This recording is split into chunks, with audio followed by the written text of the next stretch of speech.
नमस्कार। आपका अधिवक्ता गौरव व्यास और मैं आपका अभिवादन करता हूं। मित्रों,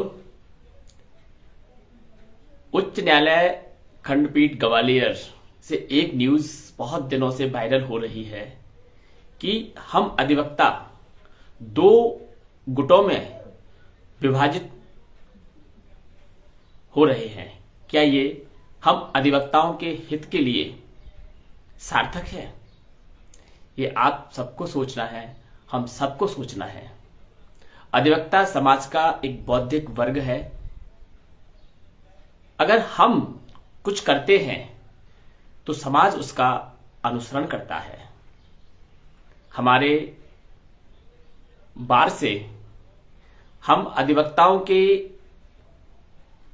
द्वारा जो मैसेज समाज में जाएगा, इस मैसेज का समाज पर क्या प्रभाव पड़ेगा, क्या इसकी ओर हमारा ध्यान नहीं जा रहा?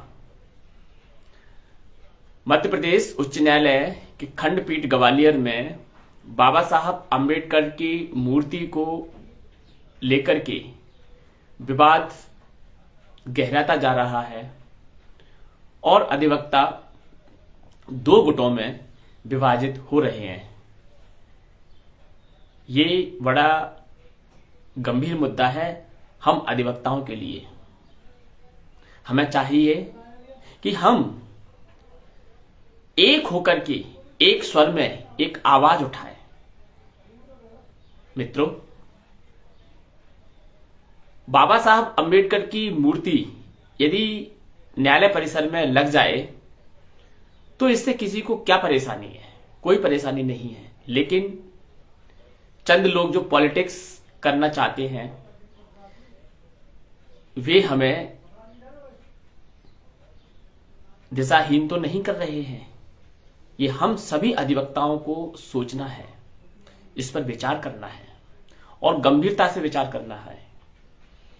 मैं चाहता तो प्रारंभ में ही इस विषय पर आकर के कुछ बोलता, अपने विचार व्यक्त करता, लेकिन मैंने सोचा कि ये विवाद थम जाएगा, कोई बात नहीं है।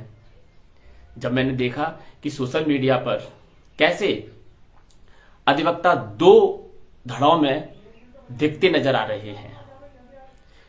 कभी एक अधिवक्ताओं का ग्रुप जाकर के वहां प्रोटेस्ट करता है तो फिर दूसरा अधिवक्ता उसके जवाब में वहां ग्रुप खड़ा हो जाता है। ये दो ग्रुप, सच मानना, हम अधिवक्ताओं के लिए बहुत खतरनाक स्थिति उत्पन्न होने जा रही है।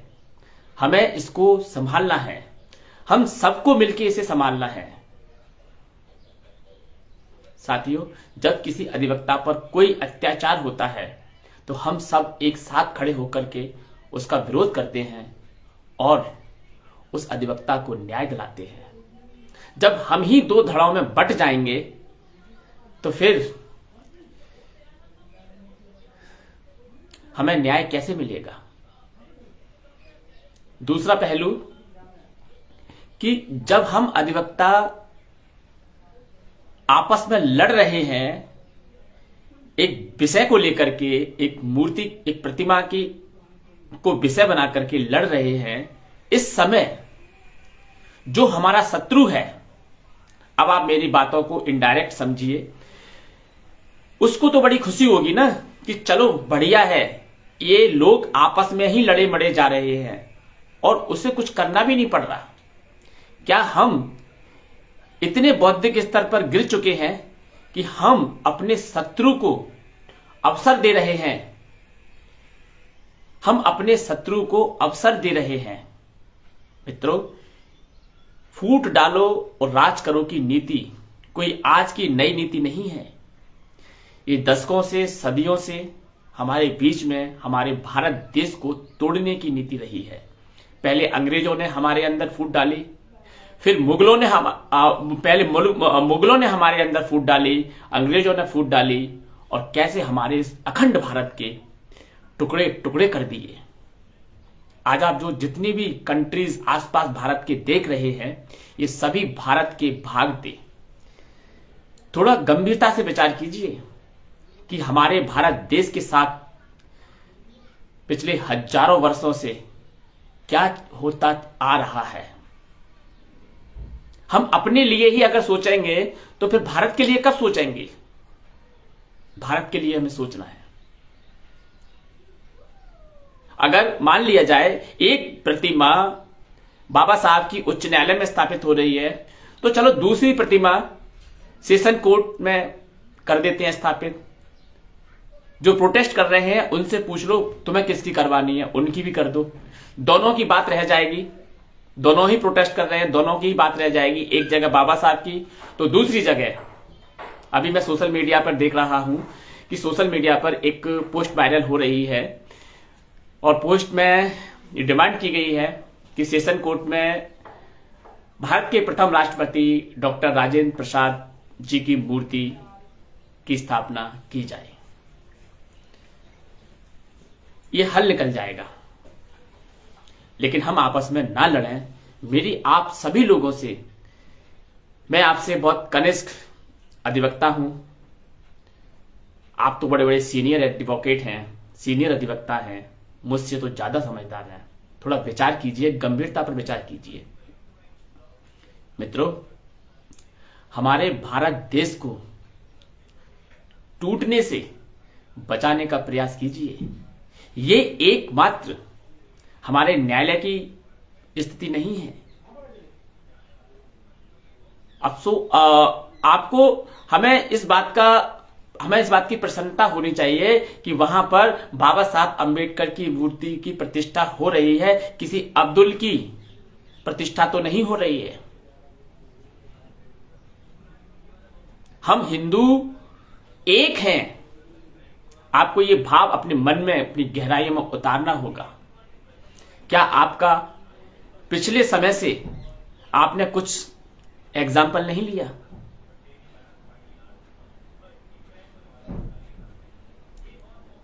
बीते हुए भूतकाल से कुछ उदाहरण लेकर के अपने आप को अपडेट कीजिए कि कैसे हम लोगों को तोड़ा गया और सदियों से तोड़ा गया और उसका परिणाम हमारे अखंड भारत के खंड खंड करके टुकड़े किए गए।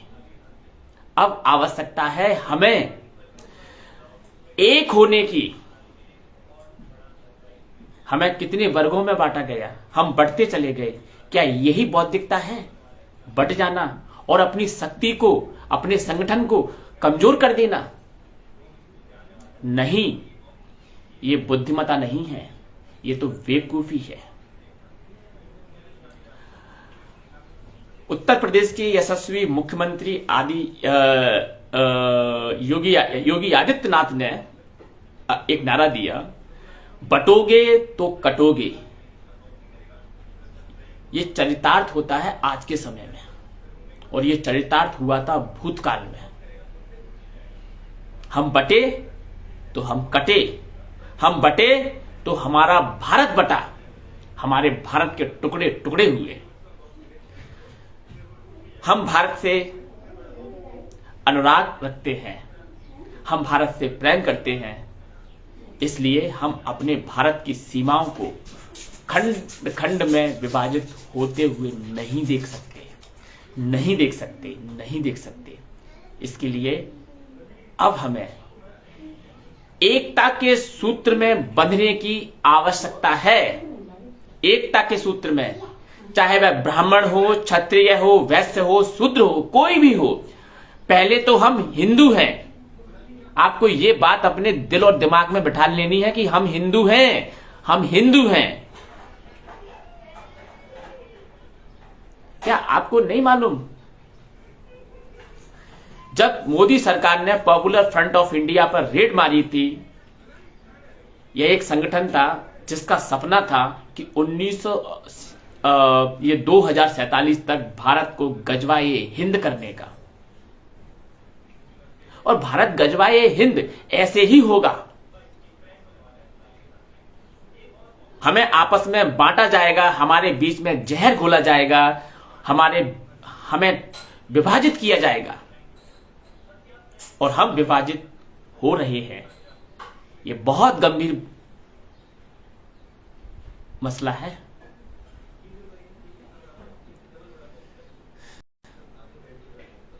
आज उच्च न्यायालय से जो तस्वीरें सोशल मीडिया पर तैर रही हैं वे हमें विचलित करने वाली हैं।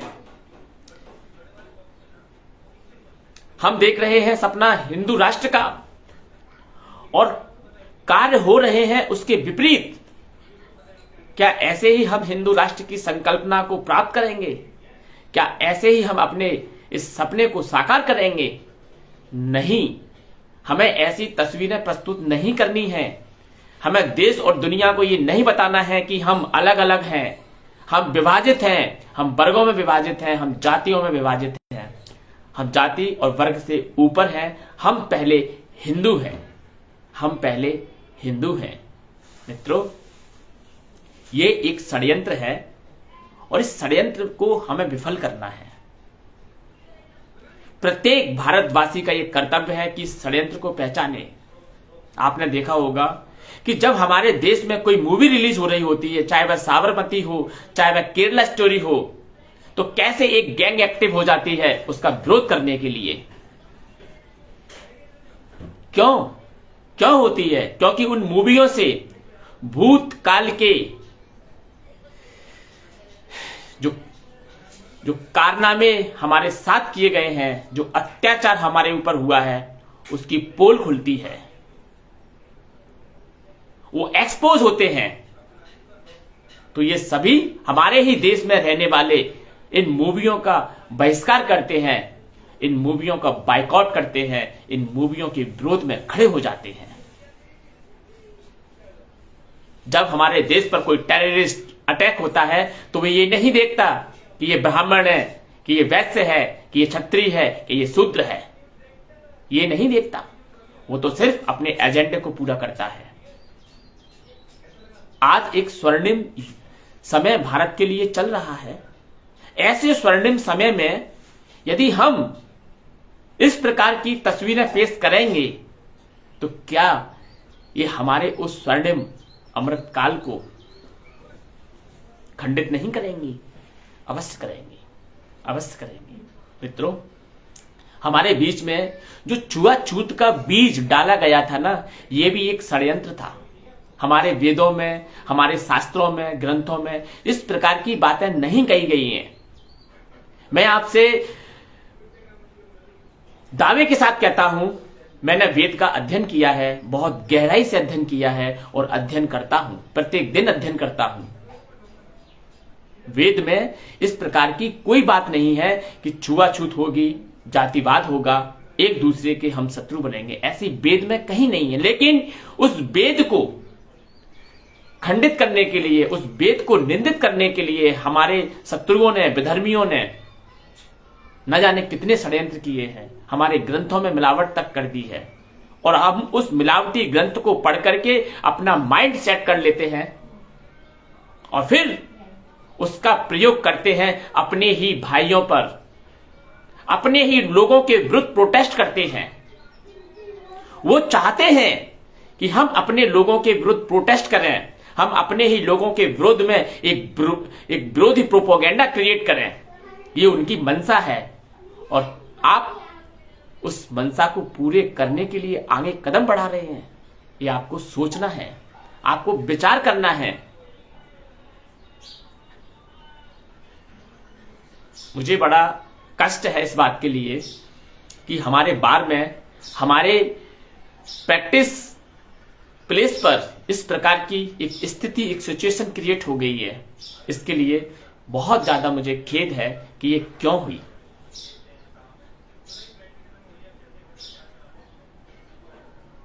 वेदों में मानव के सर्वोपरि कल्याण की बात कही गई है, ना कि छुआछूत की कोई बात कही गई है।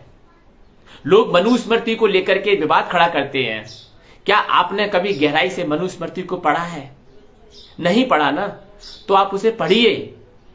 और क्या आप जिस मनुस्मृति को पढ़ रहे हैं, क्या वह ओरिजिनल मनुस्मृति है?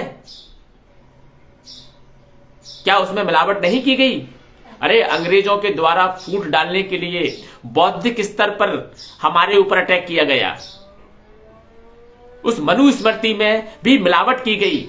उसका भी एक संस्करण अंग्रेजों के द्वारा बना करके हम लोगों के बीच में प्रस्तुत किया गया, लेकिन समय व्यतीत होने के कारण हम उस चाल को न समझ पाए और उस मिलावटी मनुस्मृति को ही असली मनुस्मृति समझ करके एक दूसरे से भिड़ गए।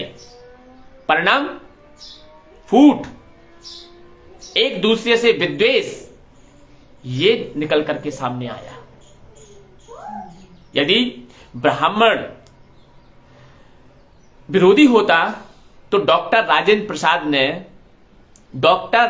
प्रसाद की वजह से ही बाबा साहब अंबेडकर संविधान सभा में सम्मिलित हो पाए। यह बात आपको मालूम होनी चाहिए। पहली बार जब संविधान सभा के लिए वोटिंग हो रही थी तो पहले राउंड में बाबा साहब हार गए थे। और ये हार क्यों हुई थी आपको यह भी मालूम होना चाहिए। बाबा साहब की ये हार क्यों हुई थी उस संविधान असेंबली के लिए? बाबा साहब की हार हुई थी उस एरिया से, उस क्षेत्र से जो मुस्लिम बहुल क्षेत्र था। लेकिन डॉक्टर राजेंद्र प्रसाद ने यह कहा कि नहीं, संविधान सभा में बाबा साहब अंबेडकर का होना अति महत्वपूर्ण है। इसलिए उन्होंने उस समय के तात्कालिक सदस्य को, जो कि समिति उस संविधान सभा में थे, उसको इस्तीफा दिलवाया और सीट खाली करवाई। सीट खाली करवाने के बाद में बाबा साहब अंबेडकर को चुनाव लड़वाया और चुनाव जितवाया। बाबा साहब को इस तरीके से संविधान सभा में लेकर के आए। वे एक ब्राह्मण ही तो थे। तो क्या आप इस निष्कर्ष पर पहुंच सकते हैं कि एक ब्राह्मण इतना विरोध हो सकता है? नहीं हो सकता।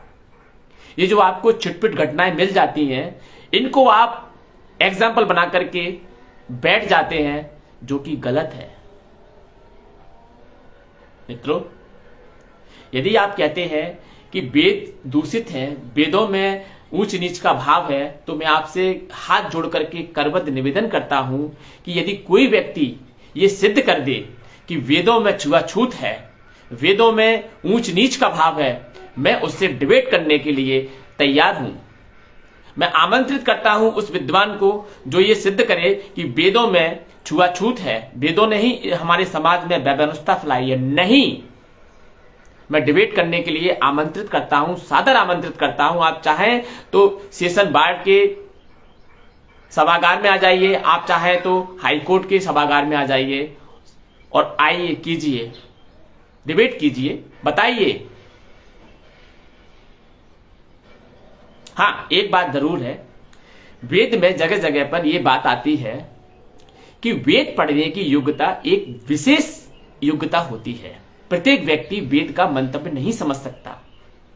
उसको मैं आपको आज ब्रीफिंग में समझाता हूं क्यों नहीं समझ सकता। वेद में उस परब्रह्म परमात्मा ईश्वर की व्याख्या की गई है, और परब्रह्म परमात्मा ईश्वर जिसे हम भगवान कहते हैं, वह इतनी आसानी से समझ में आने वाला कंसेप्ट नहीं है कि हम संसार में भी खपे रहें, हम संसार में भी उलझे रहें और एक तरफ हम ब्रह्म विद्या को भी प्राप्त कर लें। नहीं हो सकता। अगर हम संसार में खपे रहेंगे तो हम ब्रह्म विद्या को, हम ईश्वर को नहीं समझ पाएंगे। ईश्वर को समझने के लिए हमें संसार से थोड़ा ऊपर उठना होगा, अपनी कामनाओं से, अपनी इच्छाओं से थोड़ा ऊपर उठना होगा, अपने आप को थोड़ा रिलैक्स देना होगा, तब जाकर के हम उस ब्रह्म विद्या को ग्रहण कर सकते हैं। लेकिन इसका अर्थ का अनर्थ करते हुए उसका उल्टा अर्थ निकाला गया कि नहीं, शूद्रों को वेद पढ़ने से मना किया गया है, ऐसा हुआ है, वैसा हुआ है। ये नहीं है। एक स्थिति होती है, आप दिन भर काम करते हैं, आप संसार की उलझनों में उलझे हुए हैं, आपके अंदर डिप्रेस है, स्ट्रेस है, टेंशन है, आपके अंदर बहुत सारी इच्छाएं, कामनाएं, महत्वाकांक्षाएं पल रही हैं। तो क्या ये कामनाएं, महत्वाकांक्षाएं, इच्छाएं आपको वेद के उस ज्ञान को अर्जित करने में अड़चन पैदा नहीं करेंगी? करेंगी, आपको एकाग्र नहीं होने देंगी। इसलिए कहा जाता है कि वेद उसी की व्यक्ति की समझ में आ सकता है जिसकी कामनाएं, इच्छाएं, महत्वाकांक्षाएं डाउन हो गई हो। ये व्यक्ति कोई भी हो सकता है, ब्राह्मण, क्षत्रिय, वैश्य, शूद्र, कोई भी हो सकता है। यदि हमारे अंदर फूट डालनी है, हमको खंड खंड करना है, तो सबसे पहले हमारे ग्रंथों में, जनता में उसके प्रति अविश्वास पैदा करना होगा। और ये षड्यंत्रकारी विधर्मी और भारत के शत्रु, सनातन के शत्रु भली भांति इस तथ्य को जानते हैं, समझते हैं। इसलिए उन्होंने डायरेक्ट न लड़ते हुए हमें बौद्धिक स्तर पर हमारा पतन करने की योजना बनाई। और ये योजना आज की बनी योजना नहीं है, ये तो उन विधर्मियों के पूर्वजों के समय की बनी हुई योजनाएं हैं। मित्रों, बहुत भयावह स्थिति हो सकती है अगर हम टुकड़ों में टूट जाएंगे, हम बिखर जाएंगे, हमारी माला टूट जाएगी।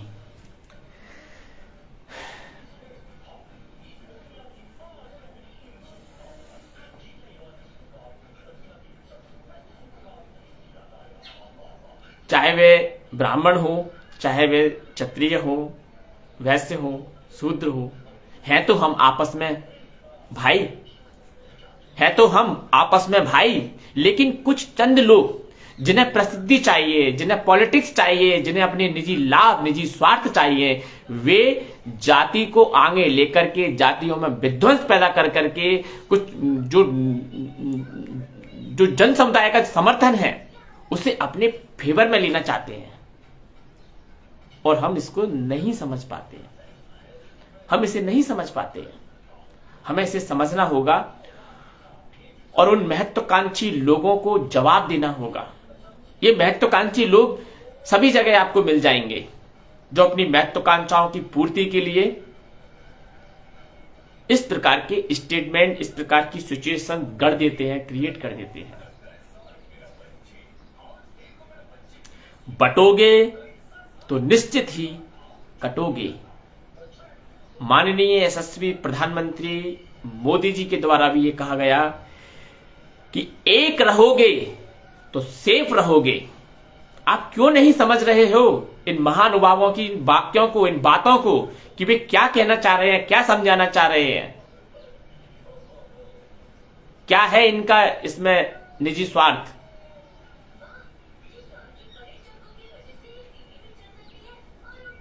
बांग्लादेश में अभी 8 महीने पहले जो दंगा हुआ था, उस दंगे में सबसे ज्यादा प्रभावित दलित ही हुए थे। दलित हुए थे क्योंकि बांग्लादेश में सर्वाधिक दलित ही हैं हिंदुओं के भाई। और कैसे उनका नरसंहार किया गया था। उस नरसंहार के लिए हमारे आसपास इतने सारे मुस्लिम कंट्री हैं, क्या किसी ने कोई प्रोटेस्ट किया? क्या किसी ने कोई आवाज उठाई कि ये जो बांग्लादेश में नरसंहार हिंदुओं का हो रहा है, ये गलत हो रहा है? हमारे भारत के आसपास कई मुस्लिम कंट्रियां हैं। Pakistan, Afghanistan, Iran, Iraq, Jordan, Syria, Lebanon, Saudi Arab, Oman, Yemen, Qatar, UAE, Bahrain, Kuwait, Tajikistan, Kyrgyzstan, Kazakhstan, Uzbekistan, Turkmenistan और सबसे बड़ी मुस्लिम कंट्री जो आबादी में इंडोनेशिया, ये हमारे भारत के चारों ओर से भारत को घेरे हुए हैं। क्या हिंदुओं पर हो रहे बांग्लादेश में जो हिंदू दलित भाइयों पर जो नरसंहार हुआ था, क्या किसी मुस्लिम कंट्री ने उसकी आवाज उठाई? सब चुप्पी साध गए। लेकिन भारतवर्ष का प्रत्येक हिंदू, चाहे वह ब्राह्मण हो, चाहे क्षत्रिय हो, चाहे वैश्य हो, चाहे शूद्र हो, उस नरसंहार के प्रति जगह जगह देश में प्रोटेस्ट हुए, अपनी आवाज बुलंद की गई, सरकारों को ज्ञापन दिया गया, सरकारों को मजबूर किया गया, हमारी भारत सरकार को, कि उस विषय पर ध्यान दीजिए, हमारे दलित भाइयों का नरसंहार रोकिए बांग्लादेश में। यह सिर्फ हमारे भारतीय समाज में हिंदुओं के द्वारा किया गया था। इससे बड़ी एकता और क्या हो सकती है कि हमारे मन में अभी भी हमारे भाइयों के प्रति प्रेम है, स्नेह है। अरे हम आपस में लड़ लेंगे, झगड़ लेंगे, कहां नहीं होता झगड़ा? किस घर में नहीं होता झगड़ा? किस घर में नहीं होता मनमुटाव? सब जगह होता है। लेकिन इसका मतलब यह नहीं है कि हम एक दूसरे के खून के प्यासे हो जाएंगे। नहीं, अरे मुंह बात सब में होता है, लेकिन तलवारबाजी हम कभी अपने भाइयों से नहीं करेंगे। मित्रों, मैं पॉलिटिक्स अप्रोच वाला व्यक्ति नहीं हूं, मेरी कोई पॉलिटिक्स नहीं है और ना ही मैं किसी क्षेत्र से कोई चुनाव लड़ रहा हूं जो कि मुझे वोट चाहिए, मुझे दलितों के वोट चाहिए, मुझे सवर्णों के, मुझे ओबीसी, एससी, एसटी, मुझे किसी का वोट नहीं चाहिए। मैं निष्पक्ष होकर के कह रहा हूं कि ये जो हो रहा है बंटने का काम, ये गलत हो रहा है, हमें नहीं बंटना है, हमें नहीं बंटना है।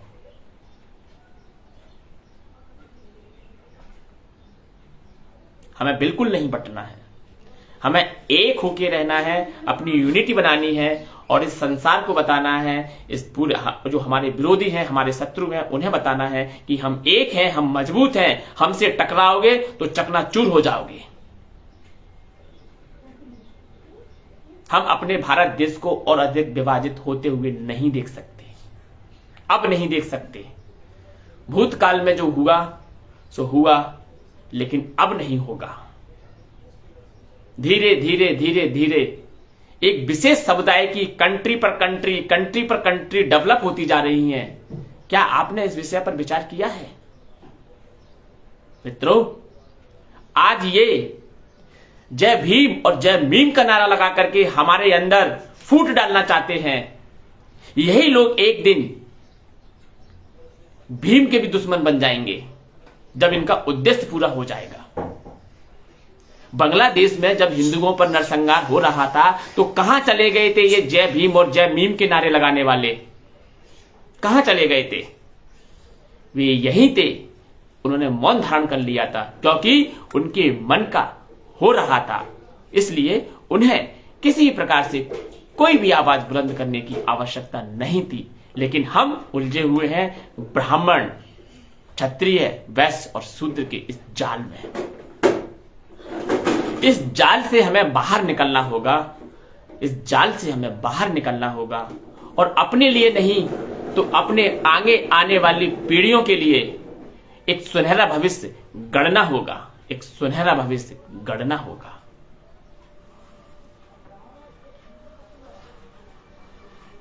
हमारे साथ लाइव में जुड़ चुकी हैं शिल्पा डोगरा जी।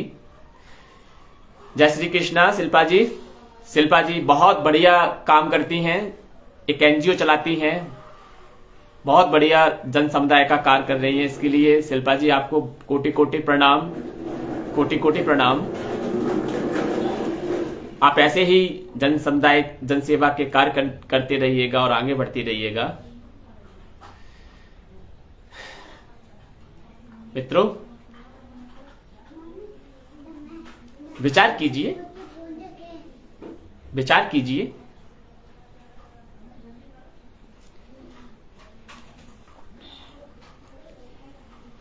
अरुण भाई लिख रहे हैं कि आपका प्रधानमंत्री क्यों शेख हसीना को शरण दिए हुए है, भगाओ यूज यहां से। भाई आप नहीं समझ रहे हैं। शेख हसीना को शरण क्यों दी गई है? क्या शेख हसीना की पार्टी ने कभी हिंदुओं पर बांग्लादेश में अत्याचार किया था? मैं आपसे पूछता हूं। शेख हसीना के हट जाने के बाद ही, तख्ता पलट होने के बाद ही हिंदुओं का नरसंहार बांग्लादेश में प्रारंभ हुआ था। मानसिकता से थोड़ा ऊपर उठिए और थोड़ा भारत के हित में सोचिए, हिंदुओं के हित में सोचिए और ये राजनीति वाली बातें करना बंद कीजिए प्रिय मित्र। यहां हमारे हिंदुत्व का प्रश्न है कि शेख हसीना को क्यों शरण दी गई है। यह एक राजनीतिक प्रश्न आपने दाग दिया है। इसका उत्तर यही है कि शेख हसीना के काल में जब वो प्रधानमंत्री थी वहां की, उस समय हिंदुओं पर कोई नरसंहार नहीं हुआ था, हिंदुओं के मंदिरों को तोड़ा नहीं गया था। जैसे ही उन्हें सत्ता से बाहर किया गया, हिंदुओं का नरसंहार एक सुनियोजित तरीके से प्रारंभ हुआ। भारत भूमि तो वह भूमि है जो सबको शरण देने वाली है, जो पूरे विश्व को अपना परिवार समझती है और उद्घोष करती है वसुदेव कुटुंबकम, वसुदेव कुटुंबकम। जो हमसे शरण मांगेगा उसको हम शरण देंगे। ये हमारे धर्म की विशेषता है। जो हमारी शरण में आएगा उसका हम बहिष्कार नहीं करेंगे। क्योंकि अगर हम बहिष्कार कर देंगे तो फिर अन्य लोगों में और हम में क्या अंतर रह जाएगा। आप थोड़ा वेदों को जाकर के देखिए कि वेदों में क्या शिक्षाएं दी गई हैं, क्या लिखा हुआ है वेदों में। ये वेद अनुकूल बात नहीं है जो आप पूछ रहे हैं मिस्टर अरुण।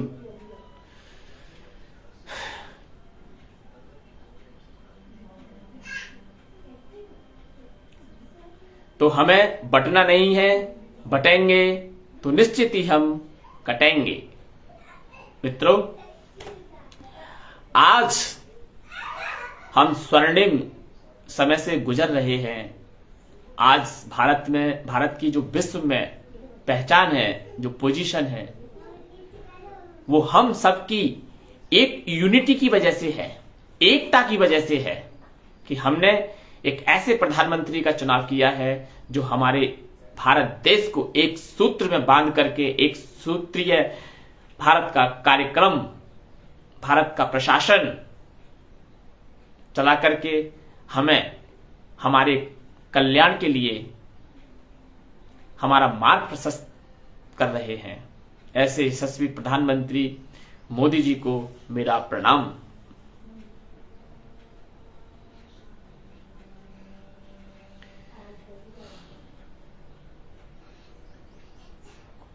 हमें जागना होगा, हमें अपनी इस गहरी निद्रा से उठना होगा और अपने निजी हितों के बारे में सोचने के साथ साथ हमें अपने राष्ट्र के बारे में भी सोचना होगा कि हमारा राष्ट्र किस दिशा की ओर जा रहा है और हमारे राष्ट्र को अभी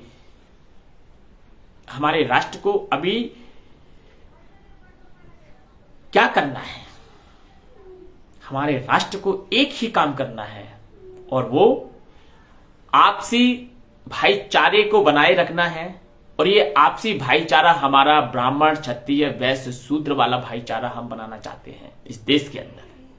मित्रों, हिंदुओं के पास रहने के लिए एकमात्र देश है, वह है भारत। अगर भारत के फिर से टुकड़े हो जाएंगे तो हम इस पृथ्वी के किस भूखंड पर जाएंगे। कोई भूखंड ऐसा नहीं है जो हमें झेल सके, क्योंकि हम आबादी में इतने हैं कि हमें भारत ही झेल सकता है। इसलिए हम ऐसा कोई कार्य न करें जिससे हमारे भारत के टुकड़े होने की नौबत फिर से आ जाए। जब हम कमजोर होते हैं उसी समय हम पर प्रहार किया जाता है, उसी समय हम पर प्रहार किया जाता है। और जब हम मजबूत होंगे तो हमें तोड़ना इतना आसान नहीं होगा। हम जब एकता के सूत्र में बंध जाएंगे तो एकता के सूत्र में बंधे हुए हिंदुओं को तोड़ना, उनको मरोड़ना, उनको डिस्टर्ब करना इतना आसान नहीं रह जाएगा। इसलिए इस मानसिकता से ऊपर उठिए। इस देश के अंदर ऐसा एक भी उदाहरण मिलता नहीं है कि जहां पर आपस में हिंदू ने हिंदू को इस निर्मम तरीके से मारा हो। हम आपस में लड़ते हैं, झगड़ते हैं, मुंह बात करते हैं, अपनी भड़ास एक दूसरे से निकालते हैं, लेकिन कोई भी हिंदू तलवार लेकर के हिंदू की गर्दन नहीं काटता, क्योंकि ये हमारे अंदर, आप समझिए, हमारे अंदर उसके प्रति गहराइयों में प्रेम छुपा हुआ है। ये प्रेम ही तो है जो हमें उसकी गर्दन काटने से रोकता है। इसलिए हम किसी की गर्दन नहीं काट सकते। हम आपस में लड़ सकते हैं, मुंह बात कर सकते हैं, लेकिन गर्दन कभी किसी की नहीं काट सकते। बताइए, हमारे देश में इतने सारे युद्ध आपस में लड़े गए राजाओं के द्वारा, क्या कभी किसी राजा ने लड़ाई जीतने के बाद उसकी प्रजा में कत्ले आम किया? एक उदाहरण हो तो आप मुझे बताइए। नहीं किया, क्योंकि हमारी संस्कृति ऐसी है ही नहीं, हमारी सोच ऐसी है ही नहीं है। माना कि हम राज्य विस्तार की नीति के लिए एक दूसरे पर आक्रमण करते, लेकिन प्रजा को हानि नहीं पहुंचाते, महिलाओं का शोषण नहीं करते।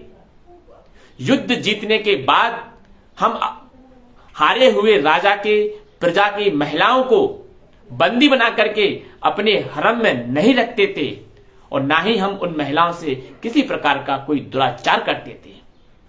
ये है हमारी सनातन संस्कृति। लेकिन हमारे देश में पिछले 1000 साल में ऐसे युद्ध हुए हैं जिन्होंने हमारे राजाओं को परास्त किया और कितनी निर्दयता से, निर्ममता से उनके अंगों का विच्छेदन किया। आप पृथ्वीराज चौहान को ही ले लीजिए। पृथ्वीराज चौहान ने 16 बार एक आक्रांता शायद ये महमूद गजनवी या मोहम्मद गौरी इसमें से एक था, इसको 16 बार पराजित किया और 16 बार छोड़ दिया कि जाओ। उसके अंगों का विच्छेदन नहीं किया। क्यों नहीं किया? क्योंकि हमारे मस्तिष्क में इतनी क्रूरता नहीं है। लेकिन एक बार राजा पृथ्वीराज चौहान युद्ध में हार गए तो उन्हें बंदी बना लिया गया और बंदी बना करके किस प्रकार से उनकी आंखों में गरम सलाखें डाल दी गई। क्या है ये घृणा है हमारे सनातन से, हिंदुत्व से। इसको मिटाना चाहते हैं। ये घृणित मानसिकता हमें डुबाना चाहती है। सबसे पहले ये हम पे अटैक करने से पहले हमारी संस्कृति पर अटैक करना चाहते हैं और इन्होंने हमारी संस्कृति पर अटैक किया भी। हमारे धर्म शास्त्रों में, धर्म ग्रंथों में मिलावट की ऐसे विद्वेषपूर्ण वाक्य इसमें रख दिए कि जिससे कि जनता पढ़े तो आपस में एक दूसरे के प्रति मन में जहर घुल जाए।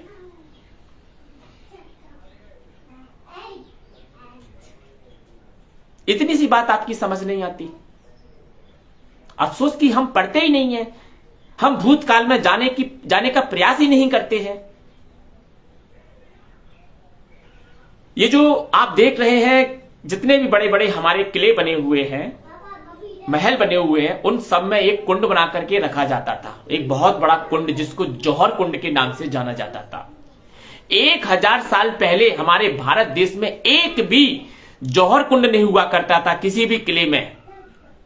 लेकिन पिछले 1000 वर्षों में जब से ये आक्रांता हमारे भारत में आए, अफगान के रास्ते, अरब के रास्ते, तब से हमारे राजाओं ने अपने महलों में बड़े बड़े कुंडों का निर्माण करवाया। वो इसलिए कि जब बदकिस्मती से अगर हम युद्ध हारते हैं तो हमारी रानियां अपनी इज्जत को, अपनी आबरू को बचाने के लिए, उन मलेच्छों से अपनी रक्षा करने के लिए, अपने मरे हुए शरीर की, अपने सब की रक्षा करने के लिए, अपनी पवित्रता की, अपने सतीत्व की रक्षा करने के लिए उस जौहर कुंड में सामूहिक रूप से अपने प्राणों का हवन कर दें। क्या जौहर कुंड भारत में आपको सोचने के लिए मजबूर नहीं करता? वो कितना भयावह दृश्य रहता होगा कि जब हारे हुए राजा की रानियां, प्रजा छोटे छोटे मासूम बच्चों को लेकर के जौहर कुंड में धधकती हुई अग्नि की ज्वालाओं में अपने आप का हवन कर देती हैं। ये कितना भयावह, निंदनीय, अमानवीय कृत्य होता हुआ हम देखे हैं। आपको पद्मावती मूवी तो देखी होगी कि कैसे पद्मावती मूवी में रानी पद्मावती ने जब उनकी राजा युद्ध में हार जाते हैं और उन्हें सूचना मिलती है कि अब विजय जो आक्रांता है उनका दल, उनकी सेना किले की ओर बढ़ रही है। उन्हें मालूम था कि ये जो आक्रांता, ये जो सिपाही हैं, ये जो सैनिक हैं, इन आक्रांताओं के कि किले में आकर के अब ये क्या करेंगे। किले में आकर के ये उन महिलाओं से उनके सील को भंग करेंगे। इसलिए अपने सील को बचाने के लिए महिलाएं उस जौहर कुंड में हवन हो गई, अपने आप का आत्मदाह कर लिया। न जाने कितने षड्यंत्र हमारे इस देश के साथ हुए हैं, कितने सारे टुकड़े हमारे इस देश के कर दिए और हम देखते रह गए। हम तब भी करोड़ों में थे, हम आज भी करोड़ों में हैं, लेकिन हम देखते रह गए, हम कुछ नहीं कर पाए। जम्मू कश्मीर में 1993 में रातों रात एक ऐलान होता है कि मस्जिदों से जितने भी हिंदू हैं अपने घरों को छोड़कर घाटी से चले जाएं और अपनी स्त्रियों को वहीं छोड़ जाएं। लाखों की तादाद में कश्मीर घाटी के हिंदू उस भयानक अनाउंसमेंट को सुनकर के पलायन करने लगे। वे यहीं तक नहीं रुके। मित्रों, ये घटना तो हमारे अभी की है, जब हम आजाद हो गए, शक्ति हमारे हाथ में थी, शक्तिशाली होते हुए भी हमें पलायन करना पड़ा।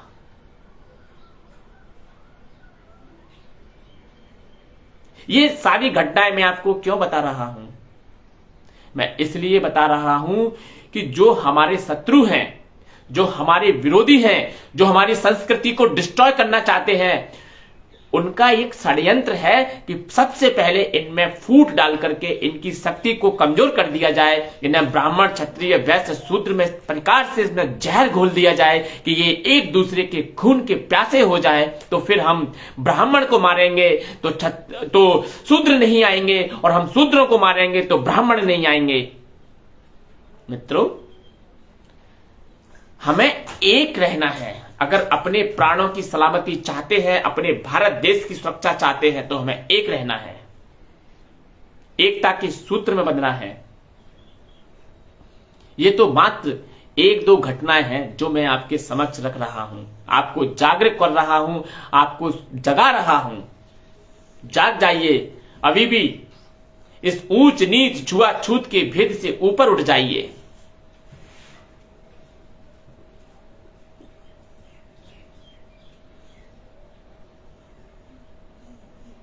हम सब एक ही ईश्वर की संतान हैं। हम एक ही माध्यम से इस संसार में आते हैं, और हमारी जो बनावट है ना चारों की, वो एक ही है।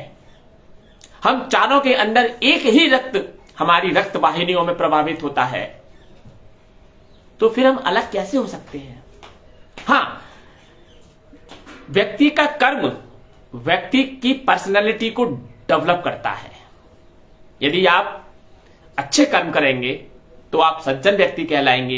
यदि आप हिंसा करेंगे, आप दुराचरण करेंगे, आप चरित्रहीनता के काम करेंगे, तो फिर आप दुर्जन व्यक्ति कहलाएंगे। इसमें ब्राह्मण और शूद्र कहां से आ गए?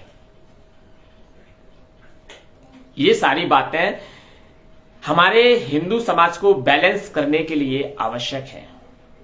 इनका विरोध होना चाहिए, अपराध का विरोध होना चाहिए, दुष्टता का विरोध होना चाहिए, दुर्जनता का विरोध होना चाहिए, ना कि एक व्यक्ति का विरोध जिसने किसी जाति विशेष में जन्म ले लिया तो उसका विरोध करना चाहिए। नहीं, इस प्रकार का विरोध पूर्णतः शास्त्र सम्मत नहीं है। ये शास्त्रों के विरुद्ध है, ये हमारे सनातन धर्म के विरुद्ध है। मित्रों, हमें झूठी कहानियां गढ़ करके बताई गई हैं कि एकलव्य के साथ में ये हुआ, संबुक के साथ में ये हुआ। अरे संबुक के साथ में अगर ये हुआ, राजा रामचंद्र जी जो क्षत्रिय थे, तो फिर उन्होंने सबरी के झूठे बेर क्यों खाए? अगर वे शूद्रों से नफरत करते थे, वे ऊंच नीच का भेद रखते थे, तो फिर सबरी के झूठे बेर खाने की क्या आवश्यकता थी? केवट को अपना मित्र बनाया। एक व्यक्ति का दोहरा चरित्र कैसे हो सकता है कि वह एक ओर केवट को अपना मित्र बनाए, दूसरी ओर अपनी सबरी के झूठे बेर खाए, और वहीं वह सम्मुख का वध कर दे? नहीं, ये जो लाखों वर्ष पहले घटनाएं घटित हुई हैं, इनमें बहुत ज्यादा षड्यंत्र करके, संशोधन करके, मिलावट करके हमारे हिंदू समाज में प्रस्तुत किया गया है। यहीं से तो घृणा के बीज हम लोगों के बीच में पनपेंगे। ये हमारे शत्रु जानते हैं। यहीं से घृणा के बीज हमारे हिंदू समाज में पनपेगा, ये हमारा शत्रु जानता है।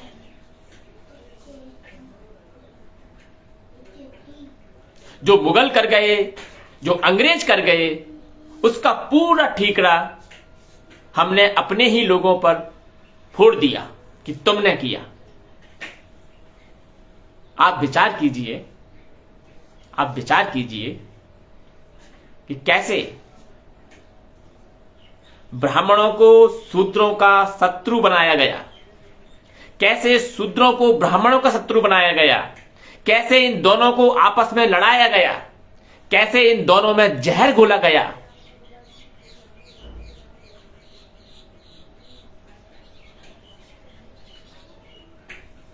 मेरी अपने सभी SC ST के भाइयों से हाथ जोड़ करके विनती है, करवद निवेदन है, कृपया इन षड्यंत्रों को पहचानने का प्रयास कीजिए, कृपया इन षड्यंत्रों को पहचानने का प्रयास कीजिए और जय भीम और जय मीम के नारे से मुक्त होने का भी आप प्रयास कीजिए।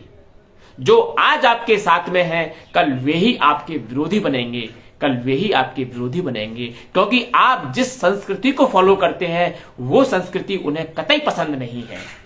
लेकिन आज वे दिखावा कर रहे हैं आपके साथ होने का, आपके हितैषी होने का, क्योंकि उन्हें आपको कमजोर करना है। वे कहीं ना कहीं आपको ही कमजोर कर रहे हैं। जय भीम का नारा लगा करके वे आपको तोड़ रहे हैं, वे आपको आपके भाइयों से, आपके ग्रुप से, आपकी संस्कृति से मोड़ रहे हैं और आप हैं कि समझ नहीं रहे हैं।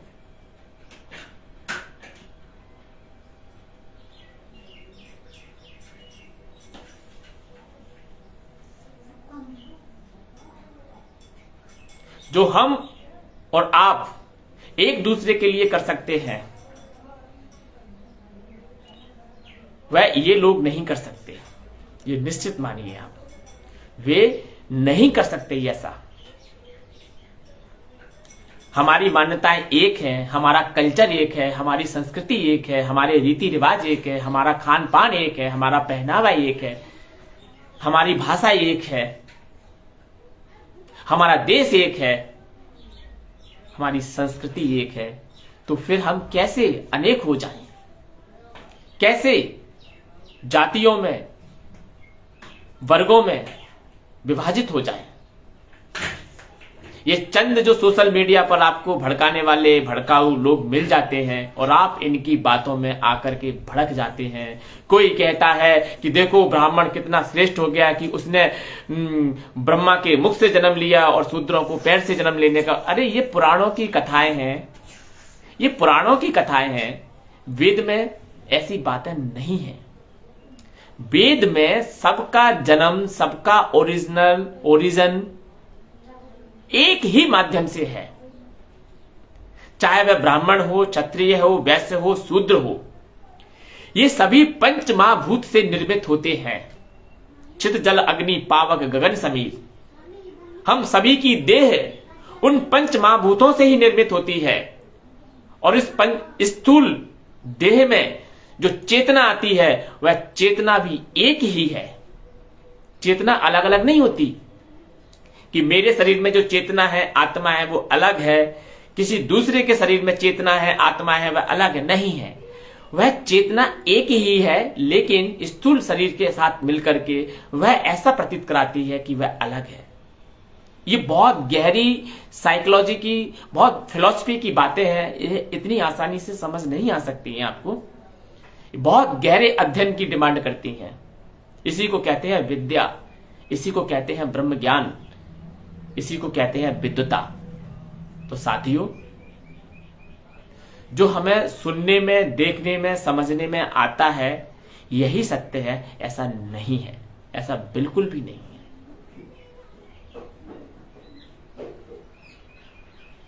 अगर हमारे देश में ऐसा ऊंच नीच का भाव होता तो वाल्मीकि द्वारा रचित रामायण को आज प्रत्येक घर में आदर और सम्मान से रखा जाता है, पढ़ा जाता है।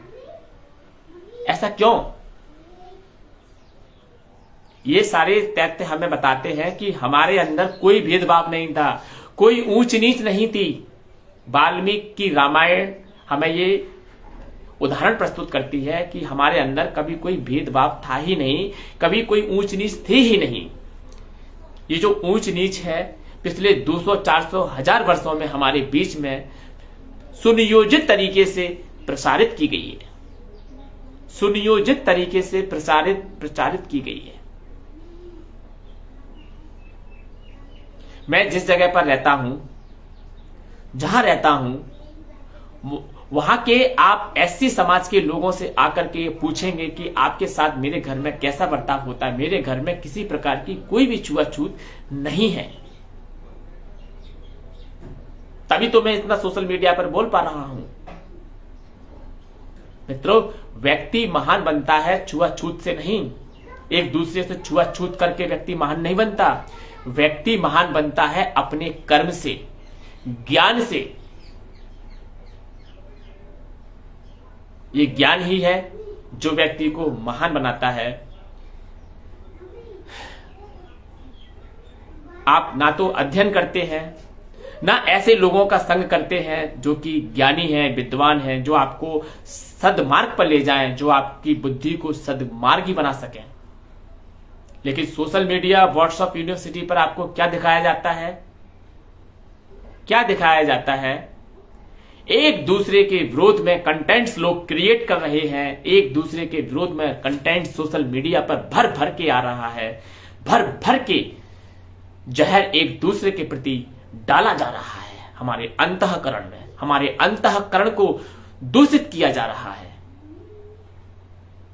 अपने इस अंतःकरण को दूषित होने से बचाइए, बचाइए, बचाइए।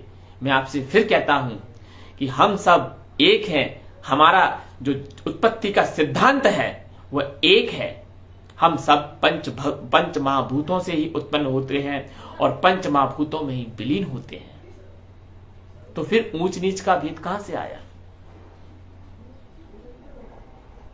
कि वह ऊंचा है, वह नीचा है, वह अछूत है, अछूत है? इस प्रकार की बातें अच्छा कहां से आई? आप बताइए मुझे। वेदों में तो इस प्रकार का कोई कंसेप्ट मुझे नजर नहीं आया। देखिए मेरे पीछे ये सारे वेद की, ये वेदांत दर्शन है, आप देख पा रहे हैं। या कॉन्स्टिट्यूशन भी लगा हुआ है, या वेद भी लगे हुए हैं। ये मेरे साथ में एक वेदांत दर्शन है। इस वेदांत दर्शन में ब्रह्म विद्या का विशुद्ध रूप से वर्णन किया गया है। इसमें कहीं पर भी छुआछूत का वर्णन नहीं मिलता।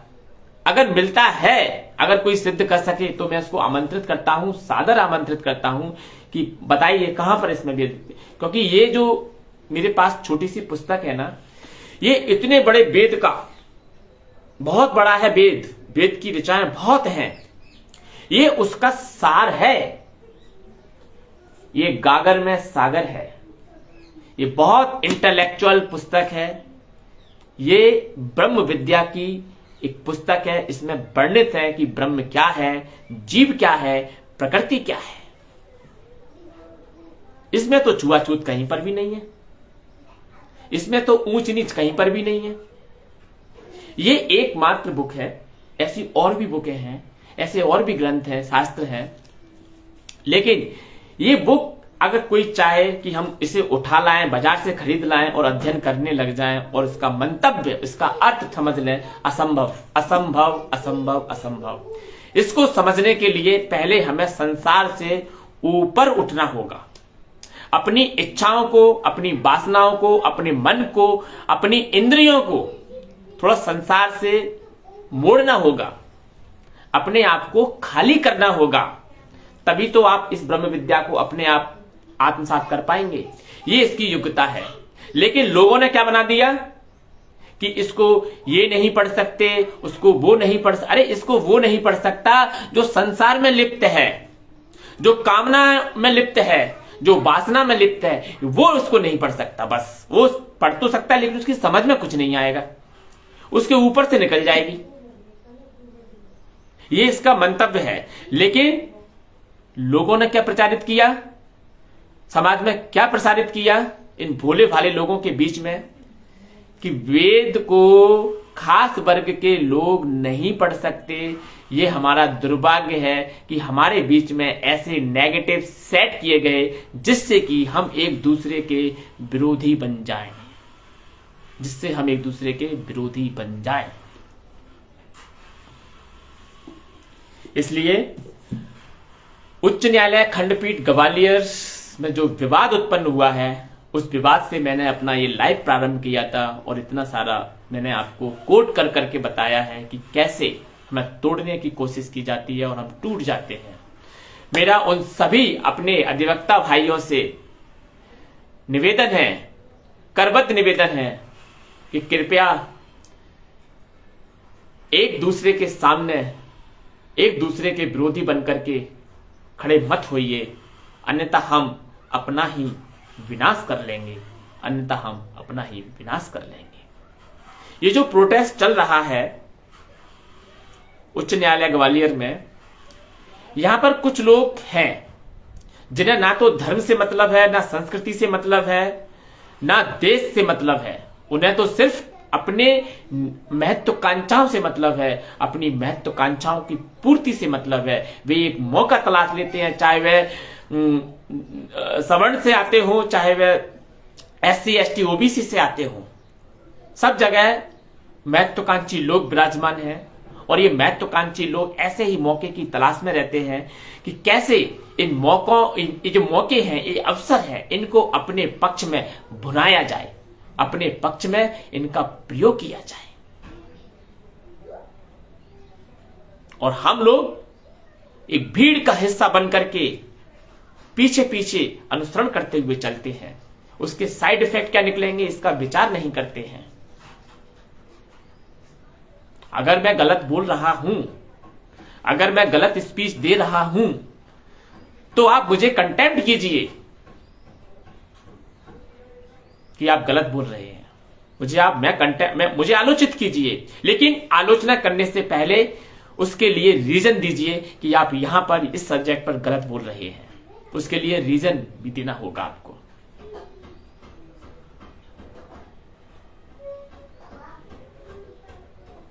मित्रों, आपस में बैर छोड़िए, आपस में लड़ना छोड़िए और एक हो जाइए और अपनी इस एकता का परिचय दीजिए, जिससे हमारा देश उत्कर्ष की नई ऊंचाइयों को प्राप्त कर सके, उत्कर्ष की नई ऊंचाइयों को प्राप्त कर सके, उत्कर्ष की नई ऊंचाइयों को प्राप्त कर सके।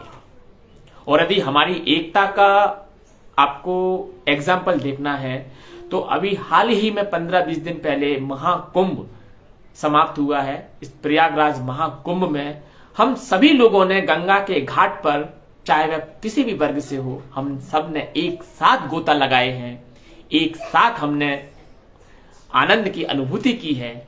वहां तो कोई नहीं था ब्राह्मण, शूद्र, वैश्य, क्षत्रिय, वहां तो हम सब एक थे। तो फिर ये समाज में आकर के हम क्यों बट जाते हैं? करोड़ों की संख्या में भारतवर्ष से लोग वहां पहुंच रहे थे, करोड़ों की संख्या में। वहां तो किसी से किसी का आईडी नहीं चेक किया जा रहा था कि तुम कौन हो, गंगा में कौन स्नान करेगा। अरे गंगा में हम सब ने एक साथ मिलकर स्नान किया था, कांधे से कांधा मिलाकर के स्नान किया था, एक दूसरे से समरसता के साथ, भाईचारे के साथ स्नान किया था। यह है हमारी एकता का प्रतीक। ऐसी ही एकता हमें अपने हिंदू समाज में चाहिए, जिससे कि हम अपने देश की सीमाओं की रक्षा कर सकें। मित्रों, जब हमारा हिंदू समाज एक होगा तो हमारी मजबूत सरकारें आएंगी। प्रेजेंट में हमारे मत की सरकारें हैं, हिंदुत्व की सरकार है। अभी हम जो कर सकते हैं पता नहीं फिर हम कर पाएंगे या ना कर पाएंगे। इसलिए हमें लड़ना नहीं है, बटना नहीं है, हमें एक होना है, हमें एक होना है, हमें एक होना है। एक हो जाइए और अपना मजबूत संगठन का परिचय पूरे विश्व को दीजिए। हिंदू राष्ट्र के लिए आप आगे कदम बढ़ाइए। जय श्री कृष्णा, जय श्री राम।